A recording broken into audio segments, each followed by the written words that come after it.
Assalamualaikum warahmatullahi wabarakatuh. Nama saya Ahmad Rehan dari Universitas Gunadarma, jurusan Sistem Informasi dan kelas 1 K22.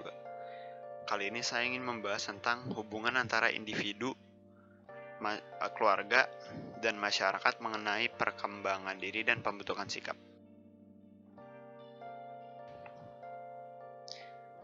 Keluarga merupakan suatu kelompok yang tinggal di suatu tempat di satu atap yang sama dengan keadaan saling ketergantungan. Keluarga merupakan tempat seseorang pertama kali mendapatkan pendidikan pertamanya, berupa moral maupun sikap. Keluarga ini memiliki peranan yang sangat penting di dalam pendidikan maupun pengembangan diri dan pembentukan sikap seseorang. Keluarga adalah salah satu tempat di mana kita mempelajari ataupun mengembangkan nilai moral kita dan keagamaan kita. Sedangkan masyarakat adalah tempat di mana kita merealisasikan pelajaran kita yang sudah kita pelajari di keluarga. Tetapi kita juga masih bisa belajar dari masyarakat. Di dalam masyarakat pun banyak sekali perbedaan sikap-sikap seseorang, sehingga kita dapat mempelajarinya dari situ. Masyarakat adalah tempat di mana kita membuat relasi sebanyak mungkin untuk di masa depan yang akan datang. Selain di masyarakat, ada nggak sih cara lain dalam pengembangan sikap dan pembentukan diri seseorang? Tentu saja bisa. Setiap manusia memiliki potensi diri yang luar biasa. Menariknya adalah terkadang seorang manusia tidak menyadari potensinya tersebut.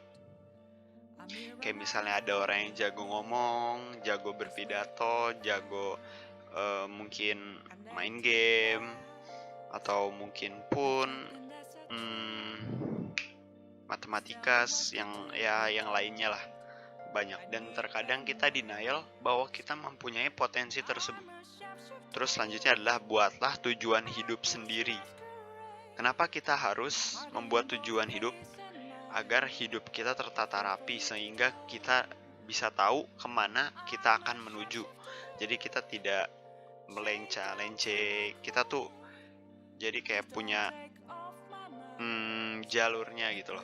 Kita punya jalannya sendiri. Jadi kayak kita untuk ke depan nanti kita tuh kayak udah tahu harus ngapain ke depannya. Jadi kayak misalnya saya yang habis lulus dari Gunadarma, saya mau kemana gitu. Seperti itu. Lalu mulailah belajar disiplin akan waktu. Kayak kita tuh kayak udah ngebatasin jam main game kita, jam belajar kita, jam kita sama keluarga, jam main kita sama temen, kayak gitu. Selanjutnya adalah terima kritikan dan perbaiki diri Anda.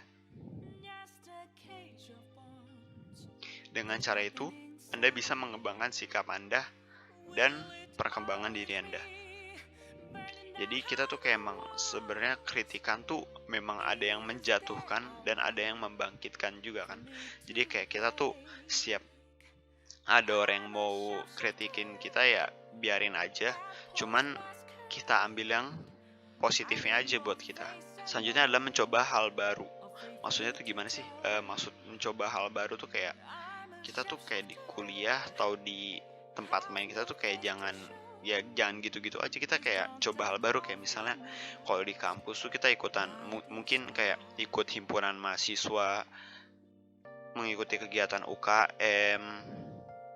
Jadi maksudnya tuh kayak kita lebih aktif di kampus maupun di luar kampus kayak gitu. Salah satu itu ikut Karang Taruna,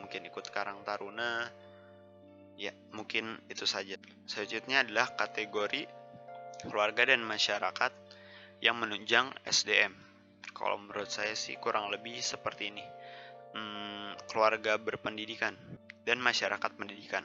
Oke, kita bahas keluarga pendidikan dulu. Keluarga merupakan titik awal dari suatu pendidikan tentang moral, agama, serta keterampilan yang sederhana. Dalam konteks ini, pendidikan mempunyai arti sebagai sosialisasi dan enkulturasi yang berkelanjutan. Hal ini bertujuan sebagai proses membentuk anak yang inovatif dan kreatif. Selanjutnya adalah masyarakat pendidikan. Untuk menciptakan sumber daya yang berkualitas, maka pendidikan menjadi suatu hal yang penting. Karena dengan semakin berpendidikannya manusia, maka juga akan semakin bertambahnya inovasi tentang sumber daya alam, maupun pengetahuan ataupun sumber daya alam yang baru. Ataupun karena semakin berpendidikannya suatu sumber daya manusia, maka penguasaan tentang teknologi pun akan semakin mudah, yang mengakibatkan berlipat gandanya suatu sumber daya.